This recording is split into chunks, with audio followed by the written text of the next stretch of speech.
This podcast is produced by the Center for Deployment Psychology at the Uniformed Services University of the Health Sciences.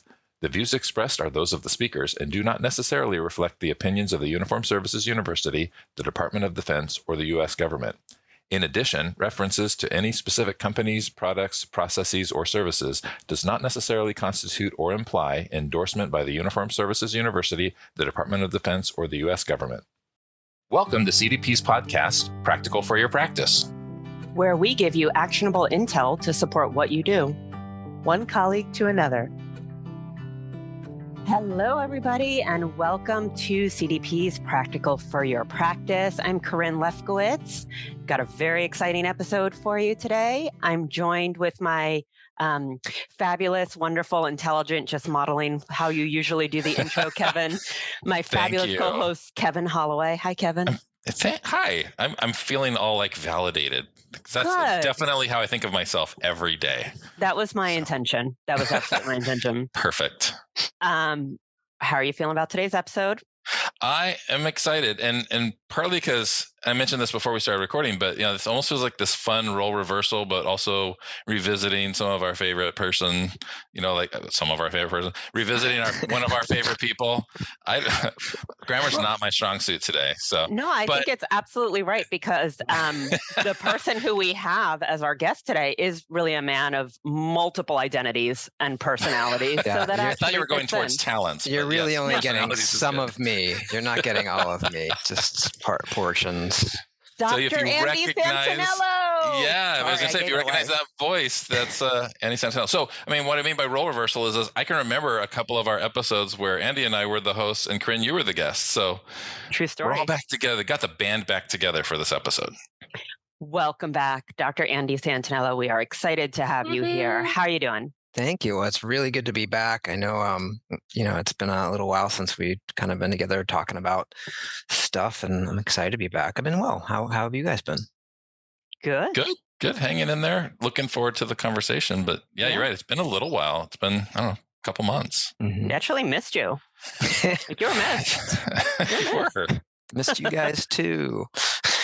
Do you want to tell us what you've been up to as you've made your transition off the podcast and onto other things? Sure. Yeah. So primarily, I've been doing just lots and lots of therapy. So I'm the owner of Santanelllo Psychological Services in Baltimore, Maryland.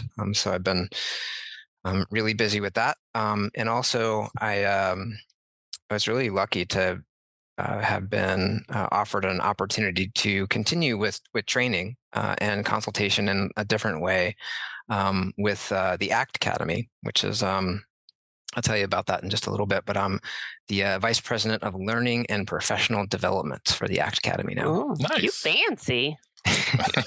This sounds really important. Right. There's no salary attached to it or anything like that. I'm really excited about it.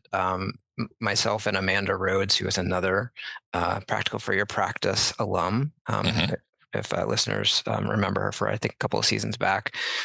She started ACT Academy last year, and we actually met doing some consultation on one of my cases, and we have kind of a similar vision for training, and so she invited me to come on board, and we're just really excited about what we're doing. So I can tell you a little bit about our mission and kind of what we're hoping to do, if that'd be helpful.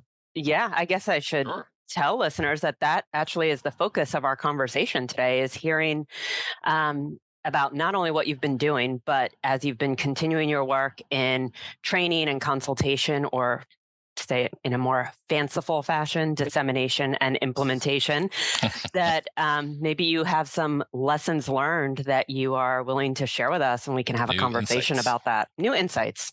Yeah. So, yeah. All of those things. And maybe some, speaking of, what was the word you used? Fanciful, hopefully not fanciful, aspirational, exciting ideas that I think we're trying to experiment with in ACT Academy in terms of dissemination and training. So yeah, let's get into it. Tell us about it.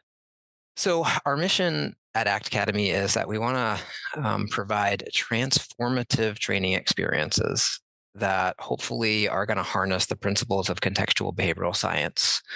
And specifically, we're really committed to equipping individuals, organizations, and professionals with the tools and hopefully understanding that they need to navigate really complex human behavior, foster meaningful connections quickly, and also facilitate positive change. And we're hoping to do this by merging cutting edge science with practical applications. And we aim to inspire really lasting personal and societal growth by helping individuals lead more fulfilling lives and hopefully creating this ripple effect of positive impact in the world. So that's just our modest mission.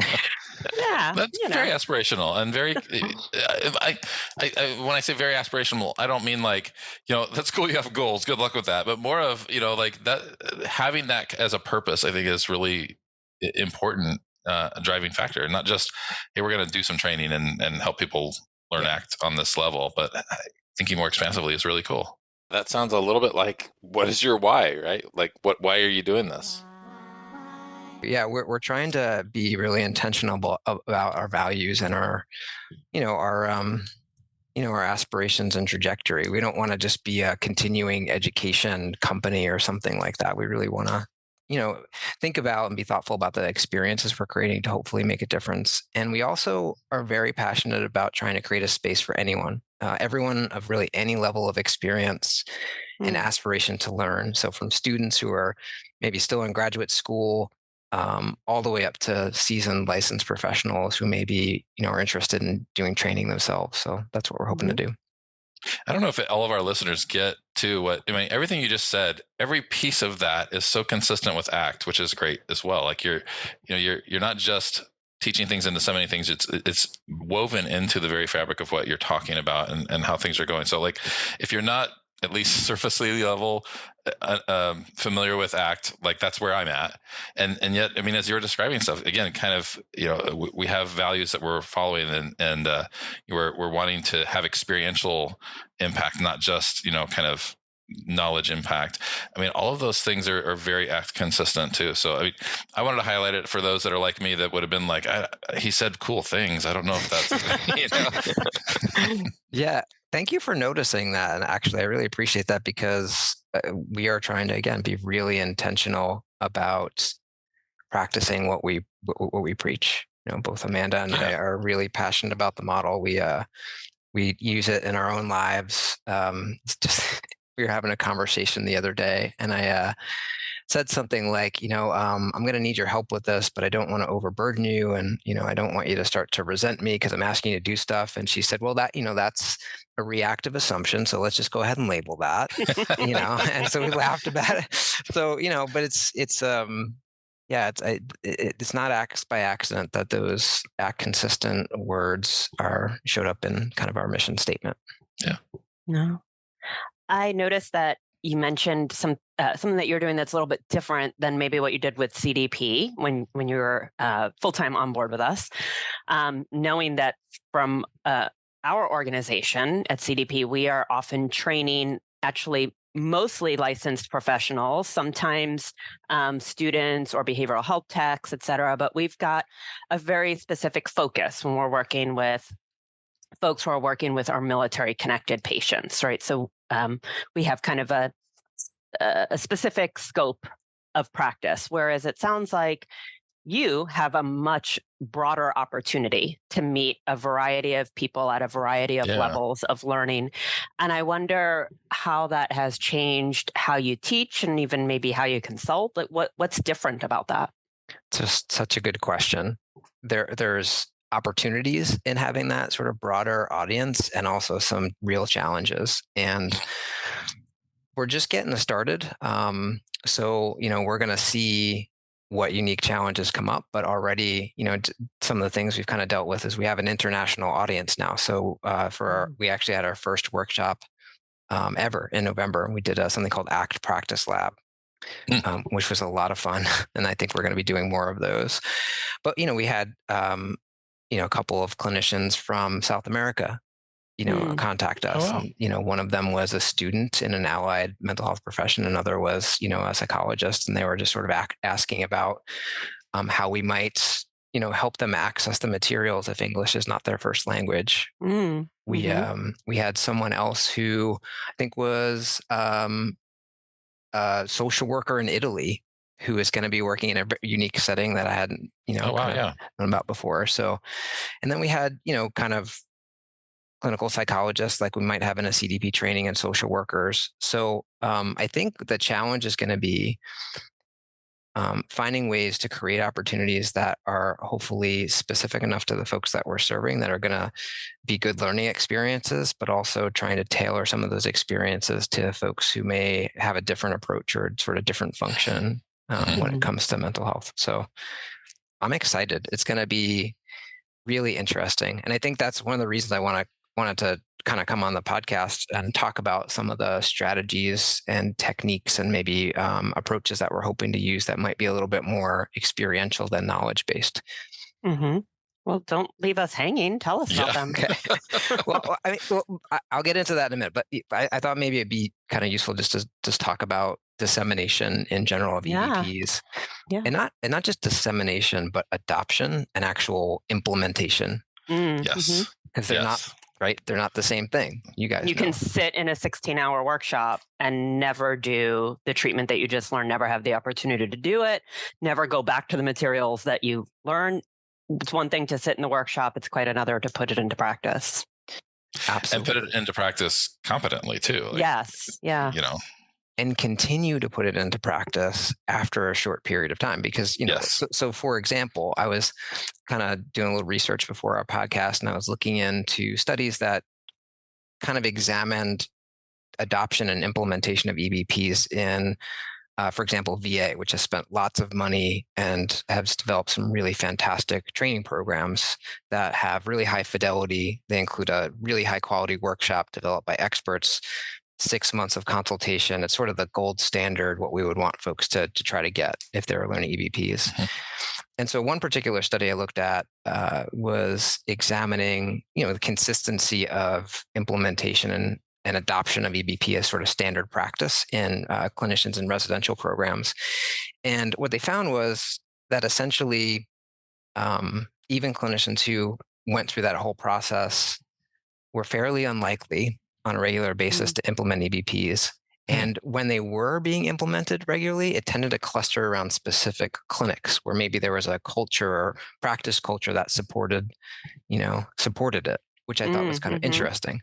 So, like we assume, even if we do a really good job of training people, that is then going to keep them motivated to use the skills that they've developed. And that's maybe not always the case. So, yeah.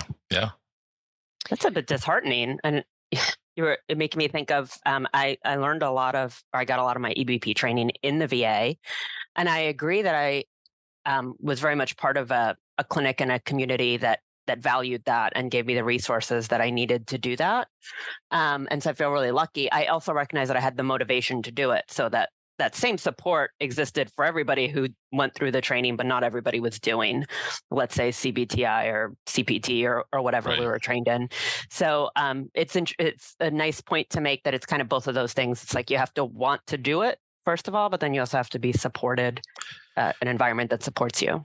Well, I think about too. I mean, I know the three of us have talked about this in the past. That there are different reasons that people attend workshops or any kind of training event, and in my mind, there's actually only a portion of those, and maybe it's a large portion, maybe it's a small portion, depending on the event or the topic. But there's only a portion of those that actually want to be there because they want to learn this material and implement it well. There's some, and let's be honest. I mean, I've certainly attended some training events where my motivation for being there is that I get a little certificate with a number on it that tells me how many CDs I have that I can report to my licensing board. Right. And we all have to do some of that, and so not everybody at where like a didactic training event in particular, I think, are necessarily there motivated because they're like, I really, really want to learn CBTI and implement it with fidelity or ACT or, any number of things. There are some. There is hopefully, a good portion of the audience that is there for those reasons, but there are also going to be those that are there because they need the CEs or because, man, this is so much better than sitting in my office on a Wednesday or, whatever it may be. Right. We're also talking about behavior change and maintaining behavior change. If only we knew something about that, right? Well, the thing is, we know a ton about it, and not a lot of it is being used, quite frankly, to like help clinicians change and maintain new behavior. So, think about it. I don't know about you guys, but I have, my reminder list that nags me all of the time with just the basic things I need to get done. And it's important because, life gets busy and you might forget some of the things you need to do, like, hey, I'm going to exercise today, or I need to, make sure I eat something, or, stuff like that. You get to sleep on time. So we have these, devices that nag us and remind us all the time. Another thing that can fall off the radar really easily is what really, really, truly matters to us when we're stressed. If we're thinking about frontline clinicians, they experience some stress.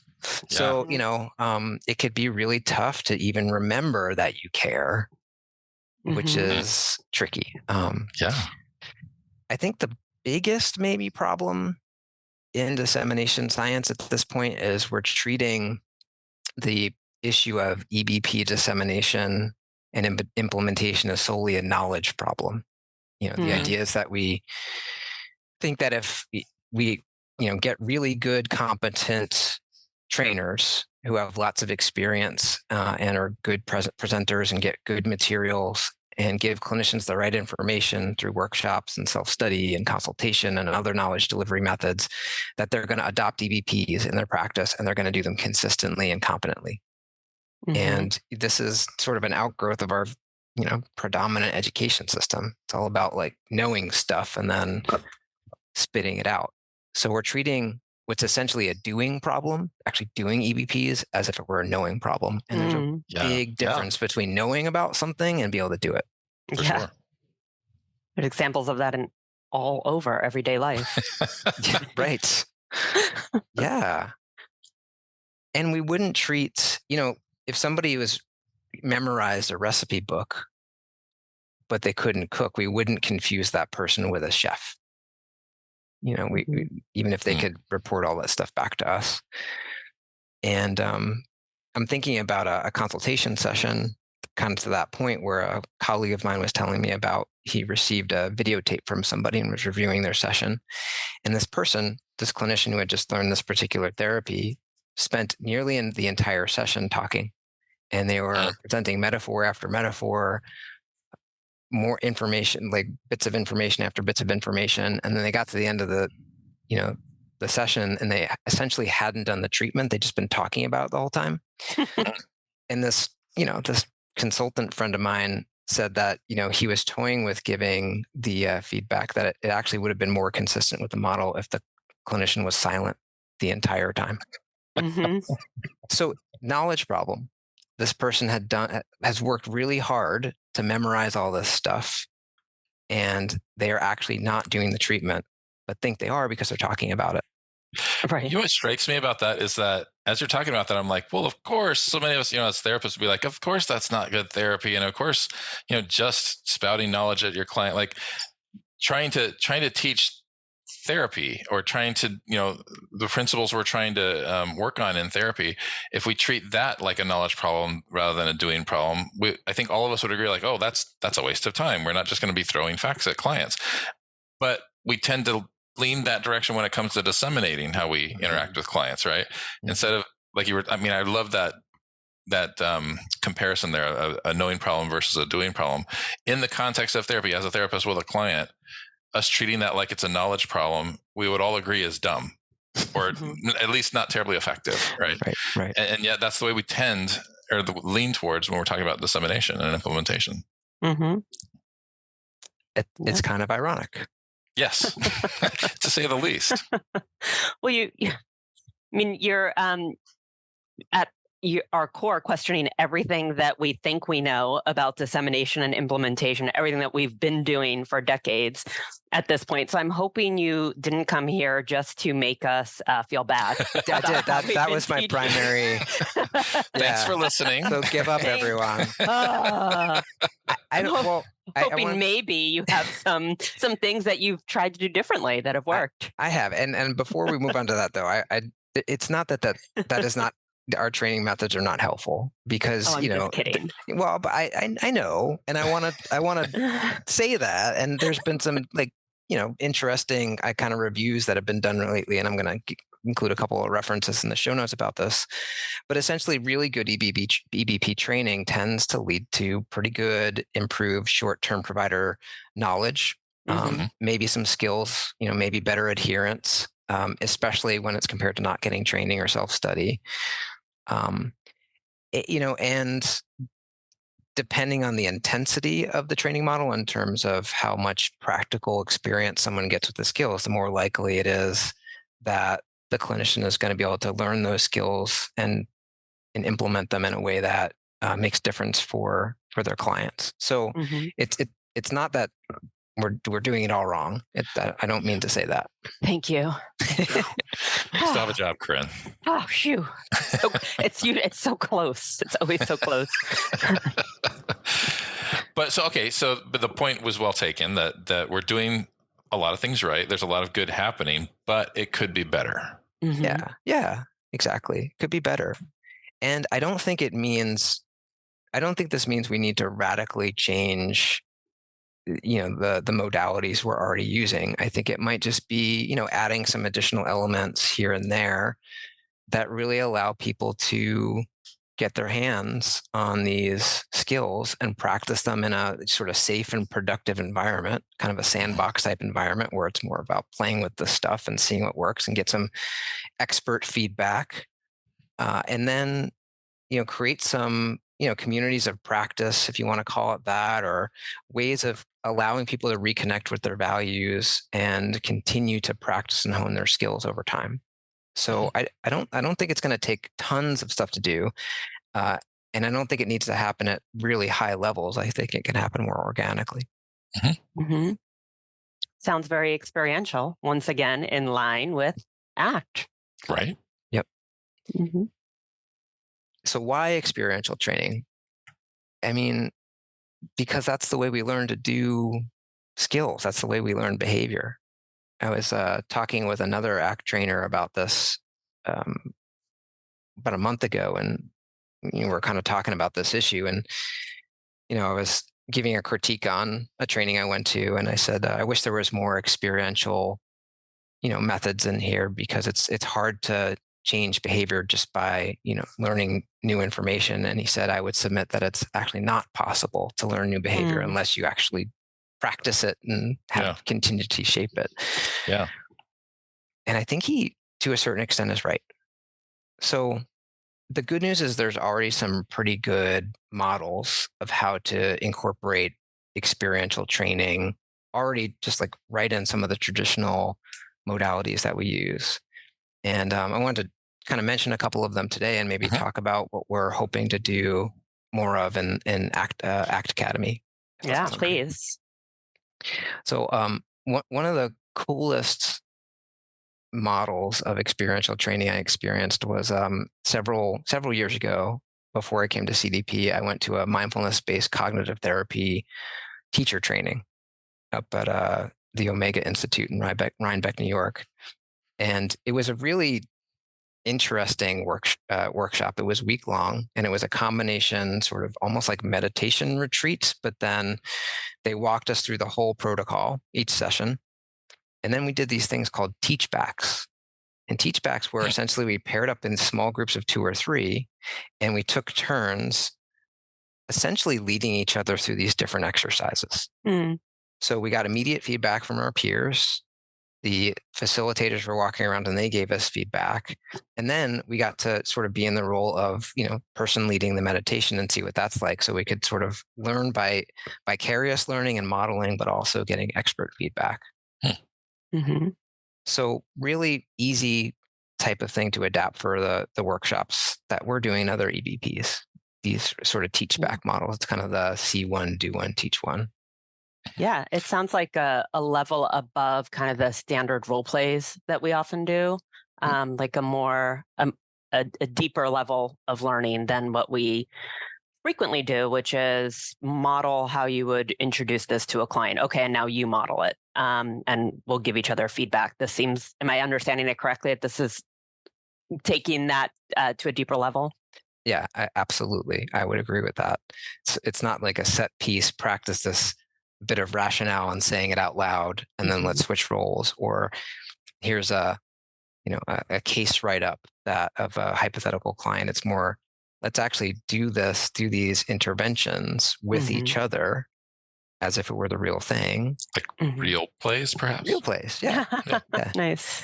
Which is another experiential method that when I was still at CDP, we were using in the ACT trainings that we did, and also tends to be a standard, feature of a lot of ACT workshops is you get together and you sort of practice these, skills on each other, and it makes it a little bit more easy to engage. It's more real. You can start to see at sort of a personal level how these different interventions might work with a client.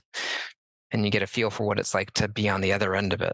And then you can give feedback about like, is this working or not based on your experience of what the person is doing. Yeah. So that's real plays are another example. And there's a really great model of how to do this in a peer-to-peer consultation group. And it's we'll include the reference in the show notes by Brian Thompson and Jason Luoma and some of their colleagues out at the Portland Psychotherapy Center, and they've dubbed their consultation model the Portland model. Cool. Right. And a big part of that model is every single consultation session includes, these real plays where maybe there's a specific, for example, like ACT process. Maybe we're going to practice diffusion today. And so one person will be sort of in the designated role of case presenter, and that's the term they use for client. And the other person will be in the role of skill builder, and that's the name they use for therapist. And then they kind of just practice while the rest of the group kind of watches. And then there's a sort of a consultant there if the skill, the person practicing skill gets like stuck, and they can jump in. And then the whole group kind of talks about together what worked and what didn't. And then every week that pair changes. So everyone gets a chance to practice. Everyone is sort of in the same boat. Everyone kind of gets used to making mistakes and learning from them. Yeah. That's really, you got me thinking, of course, about the EBPs that I teach and how do I apply this? Because this sounds like such a nice shift and such a useful potential shift. And it seems easy for me to imagine how to incorporate some of this into an EBP workshop on CBT for insomnia, for example, where we could sit and each of us could fill out a sleep log, and talk about what that process is like and et cetera, or do some of the other sleep related skills because everybody can relate to sleep, right? And I can absolutely imagine it working in an ACT workshop as well.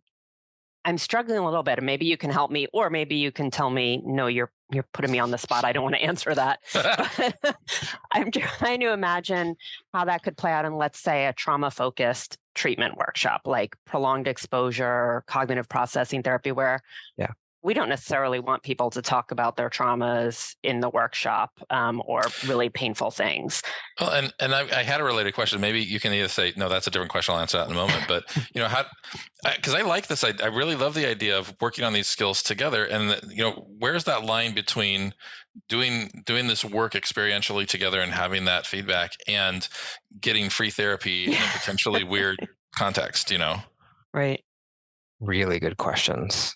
Let me see if I can remember Corinne's first and then remind me of your question. Okay, yep. Yeah, because that's an important one. And especially if we're going to do things like real plays where we're bringing our own stuff into the room. Right. Well, for me, doing something like imaginal exposure, the essential skill that we want a therapist, well, there's lots of skills inside of that, but the main one maybe we want the therapist to work on is, can they be with a client and invite them to talk about a difficult memory and to stick with it in the present moment and report on the thoughts and feelings they're having. Does that sound like a fair? Yeah. Okay. Yeah, of course. From the client side, if we're going to do a real play, it doesn't really matter what the memory is. You could have the person talk about, a minor inconvenience in a lot of detail. Okay. And so it doesn't have to be this majorly distressing thing. The thing we're practicing on the therapist side is, can you keep the client engaged with that memory, keep them in the present moment, and keep them talking about what their experience is. Yeah, that makes a lot of sense. And being there with them, And being Right. there not with trying to fix it for them or trying to shut it down and pull it back. Mhm. You know, yeah. Exactly. And I guess there's a corollary with CPT. Let's say we don't have to have somebody do a real play on a truly traumatic stuck point or negative thought. We can have them do it on a negative thought about a minor inconvenience or something they're upset with in a minor way. Like, I hate the guy who took my parking spot in the Right. Not Right. using a personal Now, that's a major example trauma for me, at but- all. Yeah. Didn't I just should have happen. known better if I left earlier. Right. You know. Yeah. Yeah. The content, I think, is less important than the process. You know, if Mhm. we know what we want clinicians to practice, then we can give them guidelines about what types of content it might be helpful to talk about. Another powerful way of doing this is just modeling. So one of the things that I do a lot in my ACT workshops, and continue to do in consultation also, is if I'm going to ask the group to practice a skill, I'll usually, with a co-presenter or a volunteer, model what I want that to look like. So, for example, there's a little exercise that we do in sort of the standard ACT workshop. The intro which is having clients learn something called the ACT conceptualization tool. It's basically learning. It's a 4x4 matrix, and learning about some of the different things you might want to be assessing for and paying attention to when a client talks about a case, like experiences they would rather not have, values, things like that. And so, I'll usually real play that, and I'll ask the person I'm real playing with if they're, in the role of client, to maybe talk about, like you said, a minor inconvenience, or maybe something they're procrastinating on doing, going to the DMV or something. Right. I'm currently procrastinating going to the DMV. We're all using our personal So this is our real play examples. right now. Yeah. Yeah. So, I mean, the advantage of a real play, I think, is that it gets the person who's in the role of case presenter more interested, and they're going to be more engaged, and it's going to feel they're more invested. And also for the person who is in the role of skill builder, it's more interesting experience. There's a real life human being here talking about some real feelings and thoughts, and maybe there's an opportunity to learn some things that could be helpful with different content that might be like a traumatic memory or something like that. Yeah. In many ways, as you're answering Corinne's question, you're answering mine too. I mean, and that is really we don't need to get into what would be, kind of the domain of, or the content of therapy in order to do these, or have these experiences, to engage in these activities in a meaningful way, in a very learning kind of a way, which is gratifying. I mean, I think that's where sometimes I've heard and maybe even felt, some pushback for some of this experiential learning, because it's kind of like, I know we've all said this during workshops, so we've all taught, like, hey, this is not the time for free therapy. Don't be, but then there is this level of distance where, as you were saying, it is more about, how do we put our words together to say the thing we meant to say, rather than what are those essential skills. So I really appreciate that, because I'm thinking at this point already, I'm thinking like, man, I want to like radically change the workshops that I do, or at least the breakout,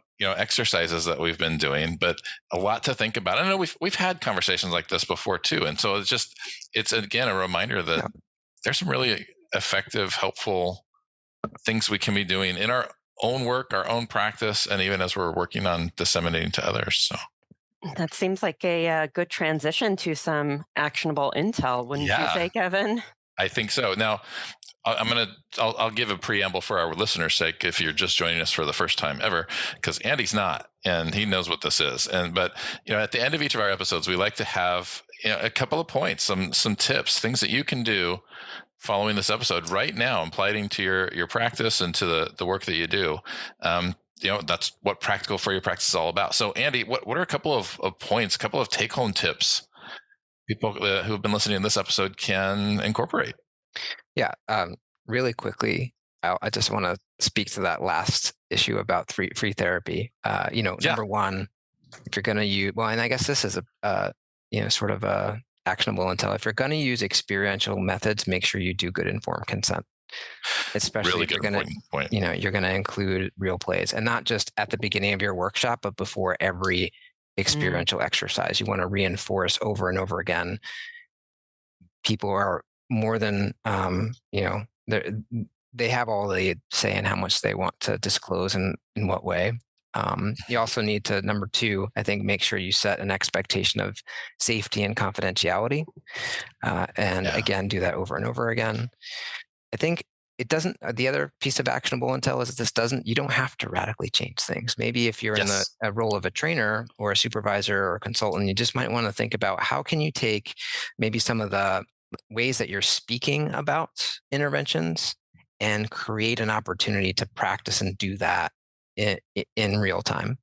And it doesn't have to be huge. So one example is in ACT Practice Lab. I asked a bunch of my fellow ACT trainers if they could send me a 30-second clip of them demonstrating one of the psychological inflexibility processes. Like, show me what fusion might look like. And then as a group, what we did is we showed these 30-second clips, and I had folks say, what do you think that is? And let's talk about it. Or what would you say in response to that to sort of reflect back that you thought this might be, fusion, and then how might you invite the client to practice diffusion? So it doesn't have to be big. It could just be, little tweaks like that. Yeah. Yeah. I guess if you're a clinician, you've kind of noticed this you've got a lot of knowledge and it hasn't translated into doing, I would say check out one of our experiential workshops, or, in the feedback you give to presenters, ask them for these types of experiences. If you're asking for them, it's more likely that in the future they're going to be incorporated. Really appreciate that. I think those are all fantastic points. I'm already, my gears are turning about what to do differently, maybe the small tweaks that we can make to the stuff that we do here at CDP, but also, of course, as we've said a number of times throughout the episode, we'll have links and information and things about the resources that Andy's mentioned so that you all that are listening can check them out. I think it's a sign of a good podcast episode where I'm thinking, I want to be done with this episode so I can go now apply and do what things, we just talked about. Like, I have things now on my to-do list that I need to get done because Andy made some great suggestions. So I think that's a sign of a really helpful discussion and a really helpful episode. So Kevin, do you want to tell listeners a little bit about how they can get in touch with us? So we really, I love that because it's consistent with the theme of interaction and experiential, right? We really want to hear from you all. Like, we don't want this to be a one-way communication on our podcast. So we want to hear from you all, interact with us.